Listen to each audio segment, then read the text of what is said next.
putting themselves in a position to become tomorrow's masters of the new source materials. Everything begins to link. You know, stardust is now the secret holder of the force of life. It's the origin of life. It's the giver of life. Well, so were monatomic elements. So were the ancients saying about the shamana and the mufkut. It was all the same thing. Every description of these substances was always the same. We think about the Bible story. We think about how we can make monatomic elements now. We need electronic devices. We need fire. We need all sorts of things. But we need electricity. In one way or another, we need electricity. And this is the one bit of the equation that has to be got through very quickly, because this is our last remnant, we think, about electricity. How are we going to produce electricity to manufacture our fuel cells if we don't have the fossil fuels to have our power stations? We get electricity from its most natural source, which is around us all the time. What we need is a device that will attract electricity, that will store electricity, that will discharge electricity in a very controllable form, in enormous quantities. However, we need to do it. That's all the Ark of the Covenant ever did and all it ever was. If you look at the construction of the Ark of the Covenant, it is no more than a model for every capacitor made today, whether it's a capacitor for lighting up street lighting or whatever. An insulated, double-plated box with a positive and a negative node at the top. That's it, that's all it is. And you look at the description of the Ark of the Covenant in the Bible, which is given twice. You take every measurement, you manufacture it with the materials that it says in accordance with everything it tells you, and you have a 100,000 volt immediate electronic capacitor.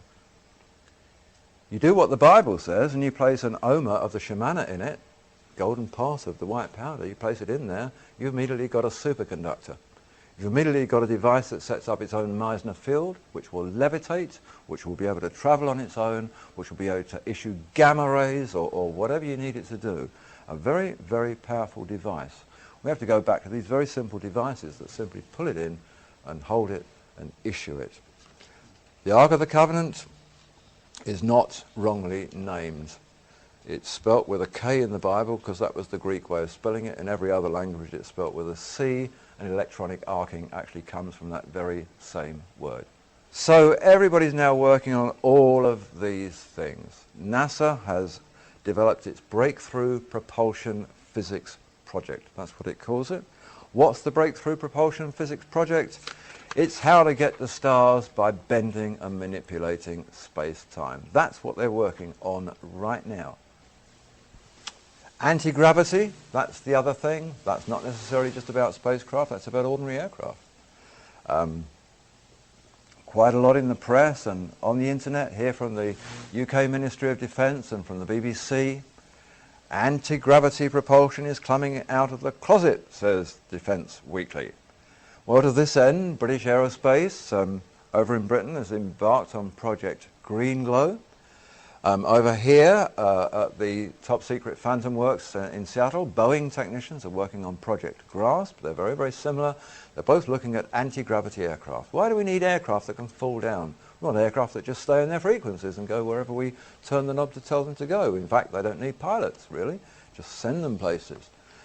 This picture here is British Aerospace's latest design for a new stealth aircraft. Why do we just have to have something that radar can't see when we can actually produce things that we can't see? In fact, we can produce things that aren't even invisible. They're not in our time dimension. They've moved from our visible plane. Wouldn't it be wonderful if there was a stealth aircraft that simply left here and couldn't be seen by anybody because it wasn't there, because it was travelling in a different dimension and simply came back where we wanted it to be? Now, by the same token, on that basis, why couldn't ordinary aircraft, our passenger liners, travel in that same way? It doesn't have to be a bomber. It doesn't have to be that. You know, why can't we all be travelling in different parallel dimensions and getting to places in 5 seconds instead of it taking 11 hours every time I come over here?